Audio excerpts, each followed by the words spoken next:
नमस्कार बच्चों, सरिता शर्मा की हिंदी पाठशाला में आप सभी का स्वागत है। बच्चों, आज हम पढ़ेंगे कबीरदास के दोहे, जिन्हें हम साखियाँ भी कहते हैं। साखियाँ इसलिए कहते हैं बच्चों क्योंकि कबीरदास जी के दोहों में कोई ना कोई शिक्षा छिपी होती है, इसलिए इनको हम साखियाँ कहते हैं। तो बच्चों आइए पढ़ते हैं कबीरदास जी के दोहे, जिनसे हमें जो शिक्षा प्राप्त होगी उनसे हमारा जीवन मूल्यवान बनने वाला है। पहला दोहा देखते हैं। मान सरोवर सुभर जल, हंसा केली कराही, मुक्ता फल मुक्ता चुगई, अब उड़ी अनंत न जाई। कबीरदास जी कहते हैं मन रूपी सरोवर जब भक्ति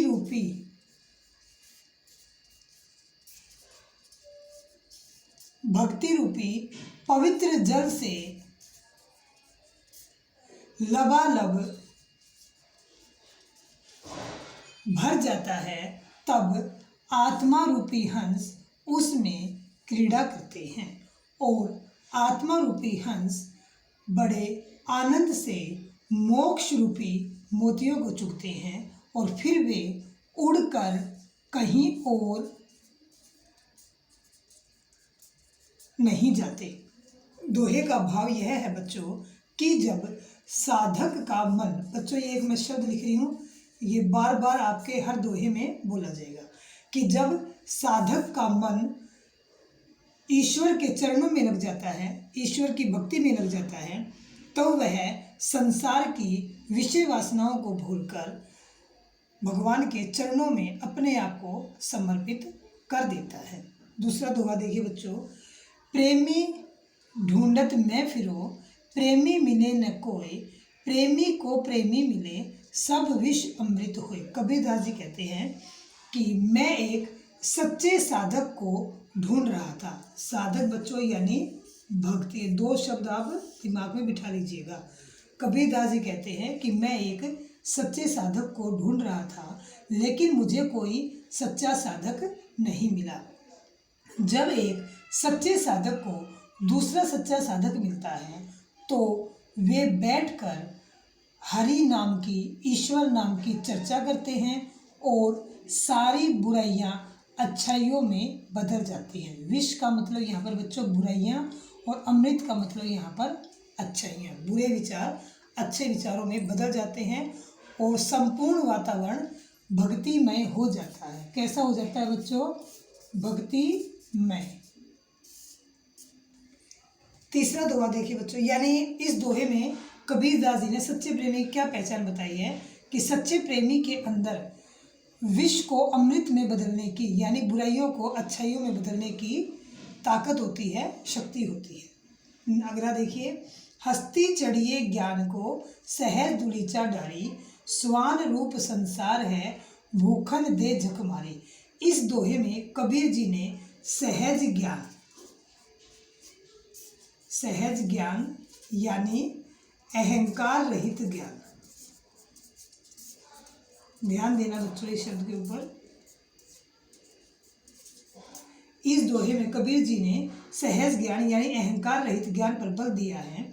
कबीरदास जी कहते हैं कि हे मनुष्य, तू ज्ञान रूपी हाथी की सवारी कर, लेकिन उस पर सहजता रूपी आसन यानी गलीचा बिछा ले। कहने का भाव ये है कि मनुष्य तू ज्ञान मार्ग पर आगे बढ़, अपने ज्ञान को कितना ही बढ़ा, लेकिन घमंड मत कर, सहज रहकर अपने ज्ञान को बढ़ा, ज्ञान के मार्ग पर आगे चल। क्योंकि स्वान रूप संसार है, भूखन दे झक मारी। ये संसार तो कुत्ते के समान है, ये संसार तो कुत्ते के समान है जो व्यर्थ में ही भूखता रहता है। कहने का भाव यह है कि जब मनुष्य ज्ञान मार्ग पर आगे बढ़ता है तो संसार के लोग व्यर्थ में ही उसके बारे में बातें करते हैं। अगला देखते हैं। पखा पखी के कारनई, सब जग रहा बुलान, निरपक होई के हरि भजे, सोई संत सुजान। इसमें कबीरदास जी ने एक सच्चे संत की पहचान बताई है कि जो निष्पक्ष होकर हरि का भजन करता है। निष्पक्ष का तात्पर्य है जो किसी भी पक्ष के चक्कर में नहीं पड़ता, हिंदू मुसलमान के चक्कर में वो नहीं पड़ता। कहते हैं कबीर जी कि पक्ष विपक्ष के चक्कर में पड़कर सारा संसार ज्ञान रास्ते पर भटक गया है, ईश्वर को प्राप्त करने के रास्ते को भूल गया है। जो इंसान निष्पक्ष होकर भगवान का भजन करता है वही सच्चा संत और बुद्धिमान मनुष्य होता है। इसमें भी कुछ ऐसी बात है दो दोहों में, हिंदू मुआ राम कही मुसलमान खुदाई, कहे कबीर सो जीव था जो दूह के निकट न जाए। कबीरदास जी कहते हैं कि हिंदू लोग राम राम करते हुए मर जाते हैं और मुसलमान लोग खुदा खुदा करते हुए इस संसार से चले जाते हैं। कबीरदास जी कहते हैं जो मनुष्य इन दोनों के निकट नहीं जाता, अर्थात राम और रहीम के चक्कर में नहीं पड़ता, निष्पक्ष होकर एक ईश्वर की भक्ति करता है, वही सच्चे अर्थों में जीवित रहता है, यानी ईश्वर को प्राप्त करता है। अगला देखिए, काबा फिरी काशी भया रामई भया रहीम। इसमें कबीरदास जी ने अद्वैतवाद पर बल दिया है। अद्वैतवाद का मतलब होता है बच्चों, ध्यान से सुनना, कि ईश्वर दो नहीं है। द्वै मतलब दो, अ मतलब नहीं है, दो नहीं है, ईश्वर दो नहीं है, ईश्वर एक ही है। क्योंकि समाज के लोगों ने अपने अपने हिसाब से ईश्वर को बांट रखा है। कुछ लोग कहते हैं खुदा, कुछ लोग कहते हैं हरि राम। काबा फिरी काशी भया, काबा मुसलमानों का तीर्थ स्थान है और काशी हिंदुओं का तीर्थ स्थान है।